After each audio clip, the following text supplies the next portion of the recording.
അന്ത്യനാൾ വരുമ്പോൾ നിങ്ങളുടെ കണ്ണുകൾക്ക് വിശ്വസിക്കാൻ പറ്റാത്തത്, നിങ്ങളുടെ സംസ്കാരത്തിന് ഉൾക്കൊള്ളാൻ പറ്റാത്തത്, നിങ്ങളുടെ ദീനീ ബോധത്തിനോട് ഒരു നിലക്കും സമരസപ്പെട്ടു പോകാൻ കഴിയാത്ത പല ട്രെൻഡുകളും നിങ്ങൾക്ക് കാണേണ്ടി വരും.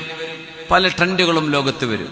ഞാൻ പേടിക്കുന്ന വലിയൊരു ട്രെൻഡ് ടാറ്റു ട്രെൻഡാണ്, പച്ചകുത്തുന്ന ട്രെൻഡ്.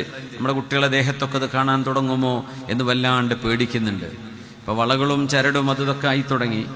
മന്ത്രിച്ചൂതി കെട്ടിയെന്നല്ല ഈ പറയണത്, വെറുതെ മോഡലിൽ എന്തൊക്കെയോ വാരിക്കോരിക്കെട്ട പല ചെയിനുകൾ കഴുത്തിൽ, കൈകളിൽ വളകൾ, കാതുകുത്തുന്നത്, മൂക്കുകുത്തുന്നത്, പെൺകുട്ടികളെ പോലെ കാലിൽ പാദസരിട്ട് നടക്കുക, കാലിൽ വിരലുമ കൊണ്ടിട്ട് മോതിരിടുക, ഇങ്ങനെയൊക്കെ ഒരു പെൺകുട്ടികളുടെ കളികളൊക്കെ ആൺകുട്ടികൾ കളിക്കാൻ തുടങ്ങുക, ആൺകുട്ടികളുടെ ചില കളികളൊക്കെ പെൺകുട്ടികളും, ഇങ്ങനെയൊക്കെയുള്ള ചില സംസ്കാര ശൂന്യത എന്ന് പുണ്യനിബിധങ്ങൾ പറഞ്ഞത് നമ്മുടെ കൺമുമ്പിൽ നമ്മൾ കണ്ടു തുടങ്ങി അല്ലേ? അല്ലാഹു ഈ സമൂഹത്തിന് ബോധം നൽകട്ടെ. ഇത്തരം ട്രെൻഡുകൾ ആരാണോ തുടങ്ങി വെക്കുന്നത് അവരെ കോപ്പിയടിച്ച് പിന്നിൽ വരുന്ന മുഴുവൻ ആളുകളുടെയും കുറ്റം ഈ തുടങ്ങി വെച്ച ആളുകൾക്കുണ്ടാവും.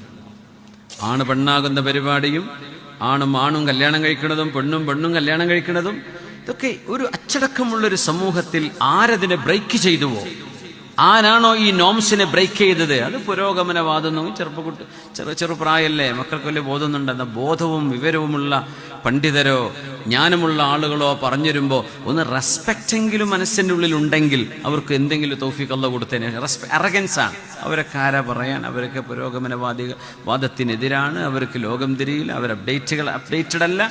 ഓക്കെ, ആരൊക്കെ ഈ പരിപാടി തുടങ്ങി വെക്കുന്നുണ്ടോ അവരെ പിൻപറ്റി ആരൊക്കെ ഇത് ഖിയാമത്ത് നാൾ വരെ ഈ സമൂഹത്തിൽ ഇത്തരം നിലപാടുകളുമായി മുന്നോട്ട് വരുമോ, ഈ തുടങ്ങി വെച്ചവർക്ക് മുഴുവൻ ആളുകളുടെയും കുറ്റത്തിൻ്റെ സമാനമായ കുറ്റം ഇവരുടെ ചുമലിൽ ചാർത്തപ്പെടുമെന്ന് മഹാനായ റസൂലുള്ളാഹി സ്വല്ലല്ലാഹു അലൈഹി വസല്ലം. ഇത് ഗൗരവമുള്ള വിഷയമാണ്. ഈ ഉമ്മത്തിൽ ഹബീബിൻ്റെ ഉമ്മത്താണിത്.